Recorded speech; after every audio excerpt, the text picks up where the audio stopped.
कुछ जगह ऐसी होती है जो दिखने में जितनी शांत लगती है उतनी ही अंदर से बेचैन कर देने वाली होती है। और उन्हीं जंगलों में से एक नाम सुंदरवन का भी है।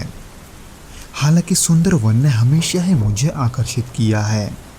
बचपन में मैं जब कभी भी सुंदरवन का नाम किताबों या डॉक्यूमेंट्री में सुनता था तो आंखों के सामने घना जंगल, जाल जाल में फैली नदियाँ और एक अजीब सा सन्नाटा उभर आता था।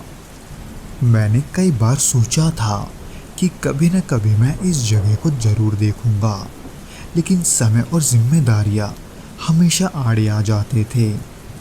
पर फिर एक दिन मुझे वहां जाने का मौका मिल ही गया। मेरे सुंदरवन जाने का प्लान अचानक और अकेले जाने का ही बना था। इसलिए जब मैं कोलकाता पहुंचा, मैंने एक लोकल एजेंसी से संपर्क किया जिन्होंने सुंदरवन की यात्रा और गाइड की व्यवस्था की। उन्होंने मुझे एक आदमी से मिलवाया जिसका नाम था हरनाथ। उसकी उम्र यही कोई 50 के आसपास होगी। वैसे तो गाइड्स का काम बातचीत करने का होता है, लेकिन हरनाथ जरूरत से ज्यादा बोलता नहीं था। बल्कि जब मैं उससे पहली बार मिला, उसने मुझे ऊपर से नीचे तक देखा और बस इतना कहा, क्या आप अकेले हो? मैंने हाँ में सिर हिलाया तो उसने बस हल्की मुस्कान दी और अपना सामान उठाकर चल पड़ा। फिर हमने काकद्वीप से एक छोटी नाव पकड़ी जो हमें सुंदरवन के एक किनारे पर छोड़ने वाली थी। नाव में बैठते ही वो हवा का ठंडा झोंका जो मेरे चेहरे से टकराया, उसमें एक अजीब सी गंध मिली हुई थी। वो गंध जो शहरी हवा से बिल्कुल अलग था। शहर से वहां पहुंचने के बाद शुरुआत में तो मुझे सब कुछ शांत और आकर्षक लग रहा था। चारों ओर फैली पानी, दूर दूर तक फैली हरियाली और उन पर बैठे सैकड़ों तरह की चिड़ियों की आवाज़ें। मैं अपनी डायरी में कुछ नोट से लिख रहा था कि तभी हरनाथ ने मुझसे कहा, यहाँ आवाज़ें बहुत ही मायने रखती है। कभी कभी जो सुनाई देती हैं वो असली नहीं होती, और जो सुनाई नहीं देती वो सबसे बड़ा संकेत होती है। हालांकि मुझे हरनाथ की बातें उतनी समझ में नहीं आई, लेकिन मैंने मुस्कुराते हुए उसकी बातों पर हाँ में हाँ मिलाया। लेकिन मन में उस बात को सुनकर एक हल्की सी हलचल जरूर होने लगी थी। खैर, हम जिस दिशा में जा रहे थे वहाँ इंसानी आबादी बहुत कम थी।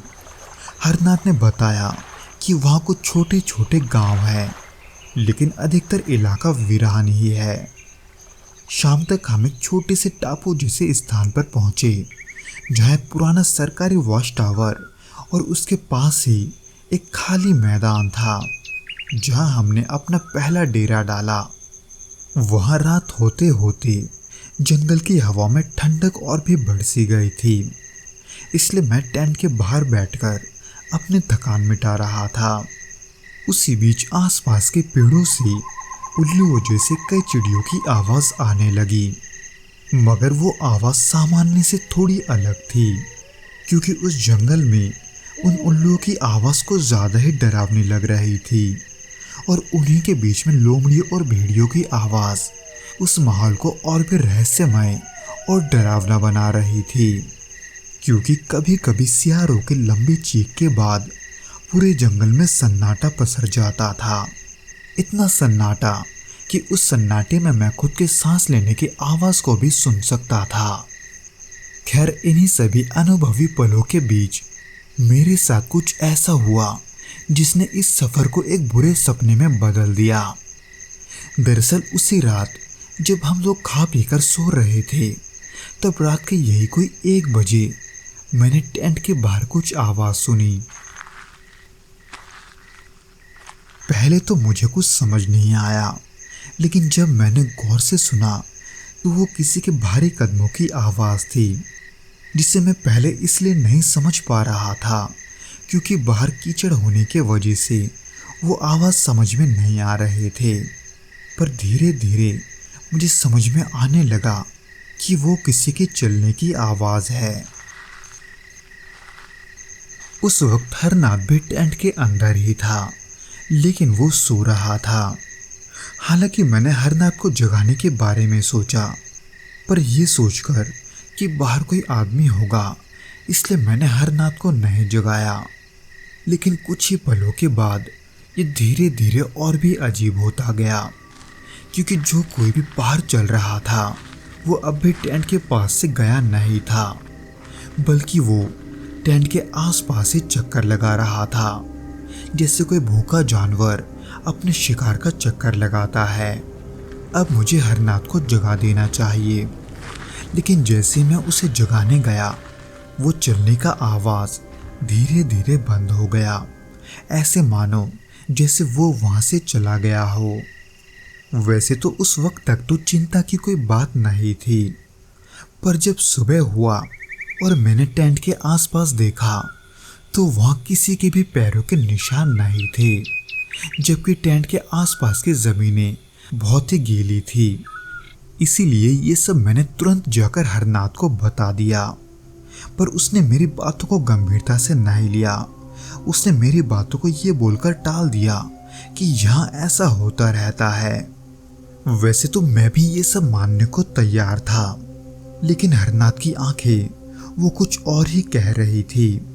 उनमें एक ऐसा भाव छुपा हुआ था जैसे वो मुझसे कुछ छिपाने की कोशिश कर रहा हो। खैर, उस दिन हम जंगल के और भी अंदर की ओर निकले।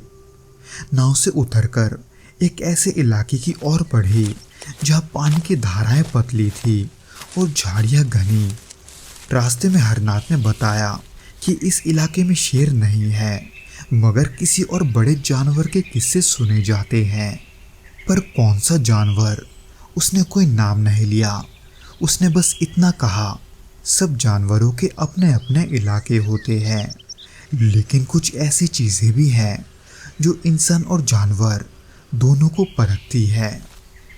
खैर, हम जंगल के अंदर जाते जाते दोपहर तक एक ऐसी जगह पर पहुंचे जहाँ कई पेड़ों के बीच एक पुरानी झोपड़ी जैसी संरचना थी। शायद वो किसी पुराने वनकर्मी का घर था, जहाँ पर हम कुछ घंटे आराम करने वाले थे। उस समय हरनाथ कुछ खाने पीने का सामान निकाल रहा था और मैं वहाँ चारों ओर देखने लगा। उसी बीच मेरी नज़र एक पेड़ पर पड़ी। उस पर गहरे नाखूनों के निशान थे। वो निशान इतने गहरे थे कि उसके वजह से पेड़ की ऊपरी परत पूरी तरह से उतर गई थी। जब मैंने हरनाथ से पूछा तो उसने कहा कि शायद वो किसी भालू ने किया होगा, लेकिन वो सभी निशान इतने बड़े थे कि वो भालू के पंजे से कहीं ज़्यादा बड़े लग रहे थे। इसलिए मुझे उसके बातों पर विश्वास नहीं हुआ, पर मैंने ज़्यादा कुछ नहीं बोला। शाम होते होते चारों तरफ से जानवरों की अलग अलग आवाज़ें आने लगी। कभी उल्लुओं की आवाज़ें, तो दूर कहीं से सियारों की आवाज़। वैसे तो अंधेरे में उन आवाज़ों को सुनकर मैं डर जाता था, लेकिन उस रात जो मेरे साथ हुआ उसके सामने ये तो कुछ नहीं था। दरअसल पिछली रात जहाँ पर हमने टेंट लगाया था, ये जगह उससे कई किलोमीटर दूर था, पर वही आधी रात के करीब पिछले रात के तरह ही हमारे टेंट के पास मैंने किसी को चलते हुए सुना, जो हमारे टेंट के एकदम करीब से चक्कर लगा रहा था। उस आवाज को फिर से सुनकर मैं घबरा गया और घबराते हुए मैंने पूछा कि बाहर कौन है। हालांकि मैंने सोचा था कि मेरी आवाज को सुनकर बाहर जो कोई भी है वो वहां से चला जाएगा, पर ऐसा नहीं हुआ, बल्कि मेरी वो पूछने पर वो आवाज कुछ समय के लिए बंद हो गया। लेकिन कुछ समय के बाद बाहर जो कोई भी था वो फिर से टेंट के आसपास चक्कर काटने लगा, जिसे सुनते ही मैं और भी डर गया, क्योंकि टेंट ज्यादा बड़ा नहीं था। यानी कि टेंट के बाहर जो कोई भी था वो हमारे बहुत ही करीब था। इसलिए मैं डर के मारे हरनाथ को बुलाने लगा, और जब वो नींद से जागा तब मैंने उसे टेंट के बाहर की ओर इशारा किया जहां से वो आवाज आ रहा था। वैसे तो उस हालत में मैं डरा हुआ था, पर जब मैंने हरनाथ को देखा तो वो भी घबराया हुआ था, इसलिए वो बाहर नहीं गया। उसने बस इशारे से मुझे चुपचाप बैठे रहने को कहा।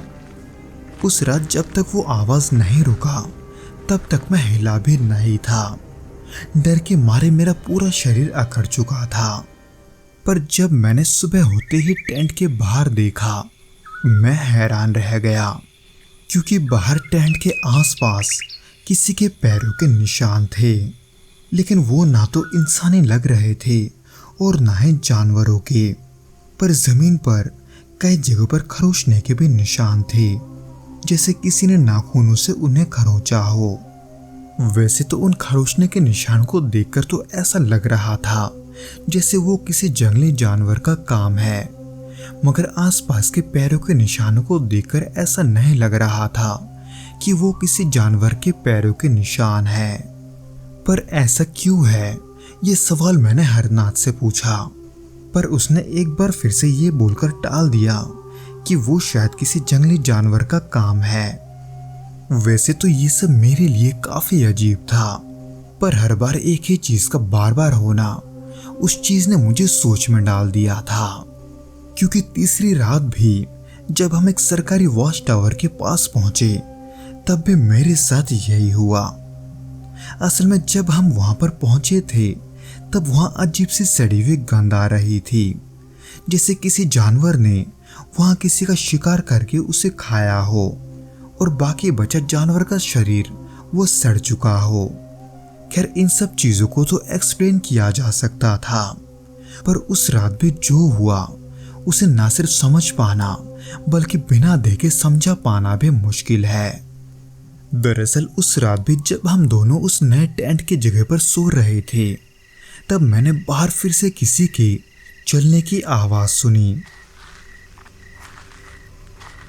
हालांकि हरनाथ की बातों को याद करके मुझे बाहर जाने का हिम्मत नहीं हो रहा था, ये सोचकर कि कहीं अगर वो जंगली जानवर हुआ तो मैं मुसीबत में पड़ जाऊंगा। पर उस आवाज को और भी करीब आता सुनकर मुझसे रहा नहीं गया, इसलिए मैंने टॉर्च उठाया और अंदर से ये पूछने लगा कि बाहर कौन है।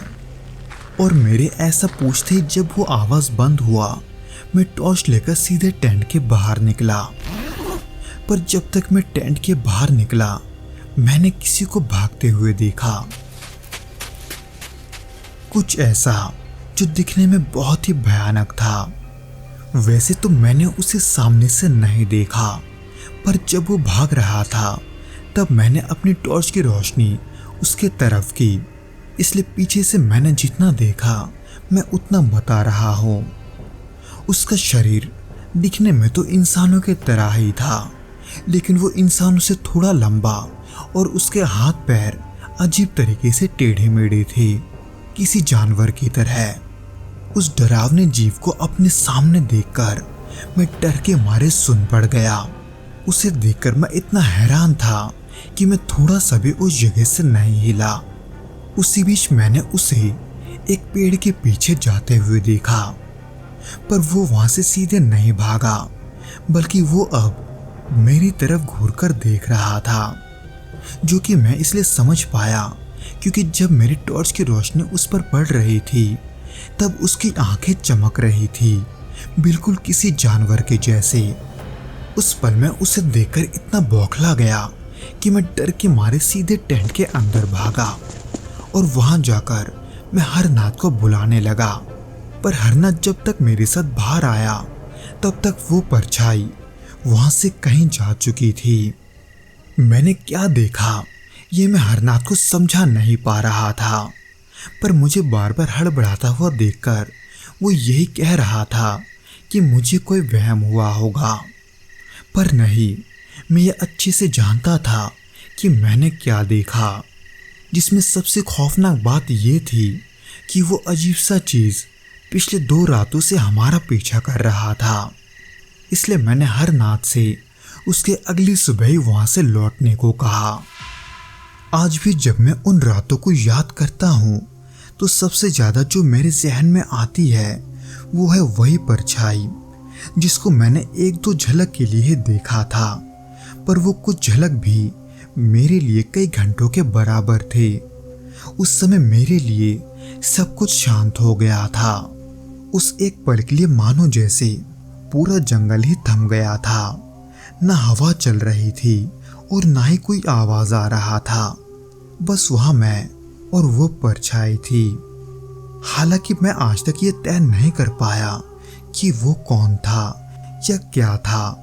उसका होना तो असंभव सा है, पर फिर भी मैं जानता हूं कि वो मौजूद है और शायद वो अब भी वही है, उसी जंगल में, उसी सन्नाटे में छुपा हुआ। तो दोस्तों, आज के इस पहले घटना के बाद बिना किसी देरी के हम दूसरे घटना की ओर बढ़ते हैं।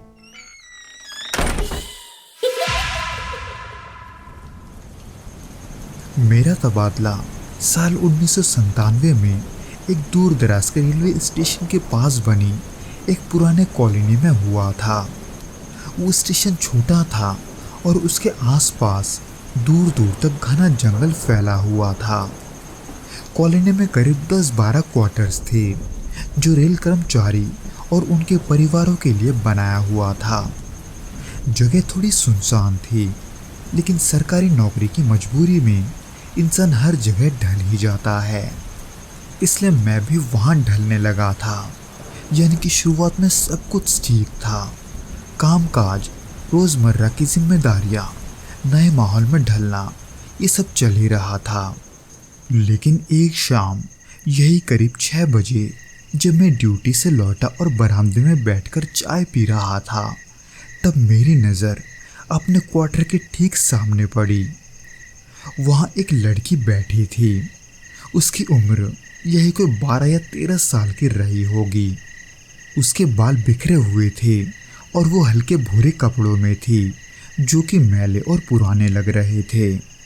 उसका चेहरा भी गंदा था, लेकिन उसके चेहरे पर कोई भाव नहीं था। वो न डरी हुई थी, न परेशान थी। वो बस शांत वहाँ चुपचाप बैठी हुई थी। मुझे लगा ये किसी क्वार्टर में रहने वाले किसी सहकर्मी की बेटी होगी। शाम हो रही थी और जंगल के किनारे की जगह यूँ अकेले बैठना ठीक नहीं था। इसलिए मैंने उससे कहा, बेटा घर जाओ, अंधेरा हो रहा है। इसलिए वो बिना कुछ कहे उठकर वहाँ से धीरे धीरे जाने लगी। मैंने ज़्यादा ध्यान नहीं दिया, यही सोचा कि वो अपने घर चली गई होगी। पर उसके कुछ दिनों के बाद मैंने उसे फिर से देखा, इस बार दिन के उजाले में। वो दरअसल कॉलोनी के पीछे वाले हिस्से में जंगल की तरफ घूम रही थी, जहाँ बाकी क्वार्टर्स थे। उस लड़की के कपड़े वही थे और उतने ही मैले।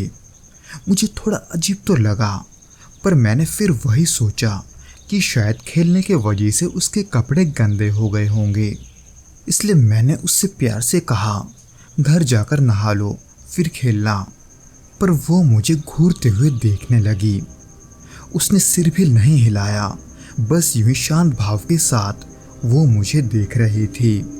फिर अचानक से मुड़कर वहाँ से चली गई। मैंने सोचा कोई बात नहीं, बच्ची है, शायद वो शर्मीली होगी। पर फिर एक रात जब मैं ड्यूटी से लौटकर खाना बना रहा था, तब अजीब चीज़ें शुरू हुई। आमतौर पर मेरा कमरा गर्म रहता था, पर उस दिन घर के अंदर अचानक ठंडक महसूस होने लगी, जैसे कमरे में कोई हवा की लहर बह रही हो। हालांकि मैंने इसे मौसम का असर समझते हुए नज़रअंदाज कर दिया, लेकिन खाना लेकर जब मैं बिस्तर की ओर बढ़ा तो मेरी नज़र दरवाजे पर गई, जहां मैंने उसी लड़की को दोबारा देखा। वो मेरे दरवाजे के पास खड़े होकर छुप छुप कर मुझे देख रही थी। इसलिए मैंने उसे घर के अंदर खाने के लिए बुलाया, मगर वो दरवाजे के सामने आकर बस खड़ी रही। चेहरे में पहले के तरह ही कोई भाव नहीं था और वो उसी नज़र के साथ कुछ देर तक मुझे घूरती रही। पर फिर से जब मैंने उसे खाने के लिए अंदर बुलाया, वो हल्का सा मुस्कुराते हुए वहाँ से भाग निकली। पर मैं जब उसके पीछे दरवाजे तक गया और बाहर झांका तो वहाँ दूर दूर तक कोई नहीं था। आखिर वो इतनी जल्दी कहाँ चली गई, ये मुझे समझ में नहीं आ रहा था। इसीलिए अगले कुछ दिनों तक मैं यही जानने की कोशिश करता रहा कि वो लड़की कौन है और वो किस क्वार्टर में रहती है, मगर काम की व्यस्तता में ये बात बार बार टलती रहती थी। फिर एक रात करीब 9:30 बजे मैं स्टेशन से लौट रहा था कि मैंने उसे फिर देखा। इस बार वो पटरी के पास खड़ी थी। बाहर अंधेरा था और थोड़ी ही देर में वहाँ एक ट्रेन आने वाली थी, इसलिए घबराकर मैंने उसे ज़ोर से डांटा और उससे ये कहा कि वो वहाँ क्या कर रही है, और फिर मैंने उसे हटने को कहा। लेकिन वो मेरी आवाज़ को सुनते ही एक ही जगह पर खड़ी हो गई। वो मुझसे तकरीबन 20-25 फीट की दूरी पर खड़ी थी, इसलिए मैंने उसे फिर से वहाँ से हटने को कहा, पर वो ना तो हिली और ना ही उसने कुछ कहा। वो बस मेरी तरफ एकटक देखे जा रही थी, बिना पल के झपकाए। वो नजरें, उनमें कोई भाव नहीं था, जैसे उसके अंदर कुछ था ही नहीं। उसी वक्त मुझे मेरे पीछे से अपने एक सहकर्मी का आवाज सुनाई दिया, पर जब तक मैं पीछे देखकर आगे की ओर पलटा, वो लड़की वहां से गायब हो चुकी थी। न जाने कैसे वो एक ही पल में दूर दूर तक दिखाई नहीं दे रही थी। ये देखकर मैं एकदम स्तब्ध रह गया। मेरा सहकर्मी मुझे देखकर मुझसे पूछने लगा कि किसे डांट रहे थे, पर जब मैंने उसे उस लड़की के बारे में बताया तो उसने हैरानी से मुझसे पूछा कि कौन लड़की, यहाँ तो कोई लड़की नहीं थी। मुझे लगा शायद वो दूर खड़ा था, इसलिए उसे दिखा नहीं होगा। फिर आया वो दिन जिसने मेरी नींदें उड़ा दी। अगली सुबह मैं नल के पास बने पानी की बड़ी टंकी की ओर गया, जहाँ अक्सर लोग कपड़े धोते थे। मैंने ऊपर देखा तो वो लड़की टंकी के ऊपर बैठी थी, इतनी ऊंचाई पर, और वो भी अकेले, जिसे देखकर मुझे गुस्सा भी आया और डर भी लगा। इसलिए मैंने जोर से चिल्लाया कि नीचे आओ, नहीं तो गिर जाओगे, और उसी दौरान खुद भी टंकी की सीढ़ियों में चढ़ने लगा। मगर जब मैं ऊपर पहुंचा तो वहां कोई नहीं था, ना आवाज, ना कोई आहट। मैं हाफ रहा था। ऊपर से नीचे देखा तो वहां भी कोई नहीं था, जबकि वहां से उतरने का बस एक ही रास्ता था, और वो मैंने इस्तेमाल किया था। आखिर वो लड़की कहाँ गई, ये बात मेरे पल्ले नहीं पड़ा। फिर इसके अगले कुछ दिनों के बाद अजीब घटनाओं का सिलसिला और भी बढ़ने लगा। रात में अचानक दरवाजे खुद ब खुद खुलने लगे थे, जबकि उसे मैं खुद बंद करके सोता था। एक बार तो आधी रात को जब मेरी नींद खुली तो ऐसे लगा जैसे मेरे कमरे में कोई चल रहा है, पर जब मैंने उठकर देखा तो वहां कोई नहीं था। पर फिर एक दिन ऑफिस से लौटते वक्त कॉलोनी के गली में चलते चलते किसी ने पीछे से मेरा हाथ पकड़ा, पर जब मैंने पीछे पलटकर देखा तो वहां कोई नहीं था। एक रात तो ऐसा भी हुआ जब मुझे अपने कमरे के दीवारों पर कई सारे हाथों के निशान मिले, जो कि कीचड़ों से सने हुए थे। जिसमें हैरानी की बात ये थी कि वो हाथ उतने ही बड़े थे जितना 12 या 13 साल के बच्चों के होते हैं। उस जगह में कुछ अजीब है, इस बात पर अब मुझे शक नहीं था। उस कॉलोनी में जब मैंने इन सब बारे में किसी से बात की तो किसी ने कहा, अजीब बात है, कई साल पहले भी एक कर्मचारी ने ऐसी एक लड़की को देखा था। फिर अचानक उस कर्मचारी ने अपना ट्रांसफ़र करवा लिया। उसने भी कहा था कि वो लड़की नहीं बोलती। तब मुझे समझ आया कि वो लड़की असली नहीं है, पर जब मैंने उसे देखा था तब वो असली लग रही थी, लेकिन कुछ बोलती नहीं थी, जैसे कि वो गूंगी हो। पर शायद वो कुछ कहने की कोशिश कर रही थी, लेकिन वो क्या था? क्या वो मदद की पुकार थी, या कोई अधूरी कहानी, या फिर वो एक ऐसी छाया थी जो उस जगह से बंधी हुई थी? इन सब के बाद मेरी वहाँ पर पोस्टिंग कुछ महीनों तक और रही थी और उन कुछ महीनों में मैंने उस लड़की को न जाने कई बार देखा था।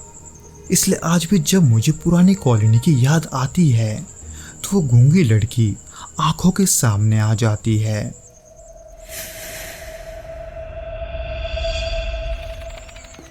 तो दोस्तों, ये तो था वो घटना जो रवि जी के साथ घटा था। उम्मीद करता हूँ कि आपको ये पसंद आया होगा, और अगर आया हो तो प्लीज़ इस वीडियो को लाइक करके इसे अपने दोस्तों के साथ शेयर ज़रूर करना, और हमें कमेंट करके ये ज़रूर बताना कि आपको ये वीडियो कैसा लगा।